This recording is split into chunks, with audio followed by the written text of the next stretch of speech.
আসসালামু আলাইকুম, স্বাগতম মাই ক্লাসরুমে। মাই ক্লাসরুমের এখনকার আয়োজনে থাকবে 22 নভেম্বর 2024-এর জন্য ডেলি কারেন্ট অ্যাফেয়ার্স।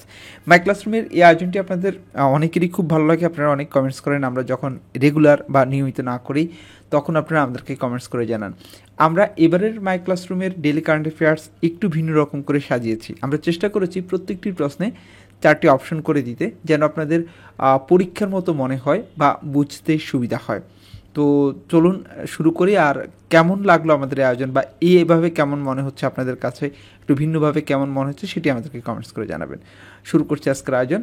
প্রথম প্রশ্নটি ছিল, চট্টগ্রাম সিটি কর্পোরেশনের আমবাগান এলাকাস্থ শেখ রাসেল পার্কের নতুন নাম কি? 4টি অপশন থাকবে: শহীদ ফারুক পার্ক, শহীদ ওয়াসিম পার্ক, শহীদ ফয়সাল পার্ক, শহীদ আকরাম পার্ক। এই 4টি অপশন থেকে সঠিক উত্তরটি হচ্ছে শেখ রাসেল পার্কের, চট্টগ্রামের আমবাগান এলাকাস্থ যে শেখ রাসেল পার্ক সেটির নতুন নাম হচ্ছে শহীদ ওয়াসিম পার্ক। ঢাকা মহানগর পুলিশের ডিএমপির নতুন কমিশনারের নাম কি? তিনি শেখ মোহাম্মদ সাজ্জাদ আলী। কবে নাগাদ সকল সরকারি কাজে পোড়ানো ইটের ব্যবহার বন্ধের লক্ষ্যে নির্ধারণ করা হয়েছে?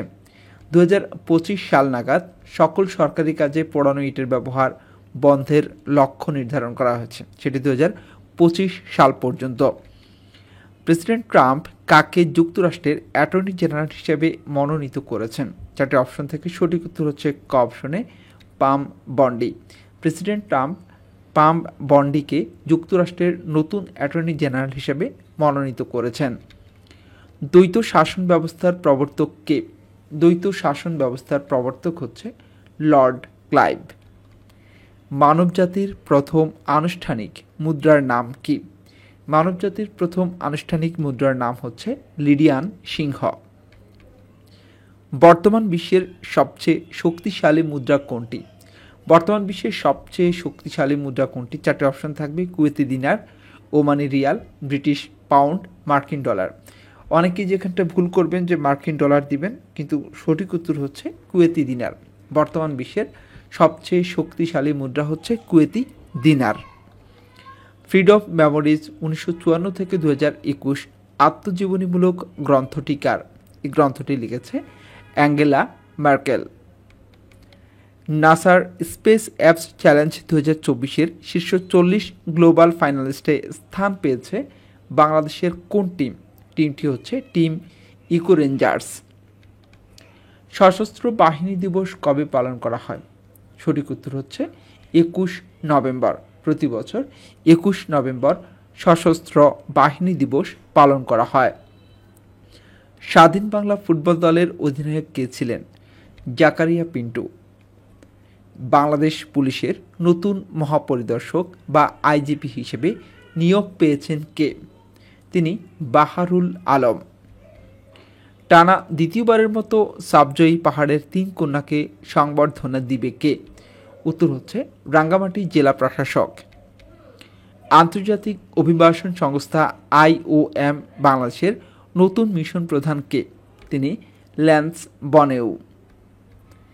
শেখ মুজিবুর রহমানের জন্মশতবার্ষিকী হিসেবে মুজিব বর্ষ উদযাপনের জন্য 24-25 অর্থ বছরের যে বাজেট বরাদ্দ বাতিল করেছে সেটি কোন সরকার? সেটি হচ্ছে বর্তমান সরকার, অন্তর্বর্তী সরকার। এবার আমরা আজকের প্রশ্নোত্তর থেকে একটি প্রশ্ন উত্তর আপনাদেরকে প্রশ্ন দিচ্ছি, যেটি কুইজ আকারে থাকবে।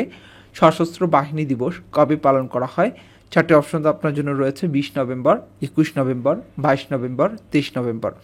আশা করছি এতক্ষণ ধরে প্রশ্নোত্তরগুলি মনোযোগ দিয়ে দেখেছেন এবং এই প্রশ্নটির সঠিক উত্তর আপনি আমাদেরকে দিতে পারবেন, সেটি আমাদেরকে কমেন্টস করে জানাবেন। সাথে থাকবেন। এবার আমরা আজকের হাদিসটি দেখব। রাসূল সাল্লাল্লাহু আলাইহি ওয়াসাল্লাম বলেন, এতিমের মাথায় হাত বুলাও, মিসকিনকে খাবার খাওয়াও, এতে হৃদয় গলে, অন্তর নরম হয়। এটি আহমদের 2/387 নম্বর হাদিস। আজ এ পর্যন্তই। এতক্ষণ পর্যন্ত যারা সাথে ছিলেন সবাইকে অসংখ্য ধন্যবাদ।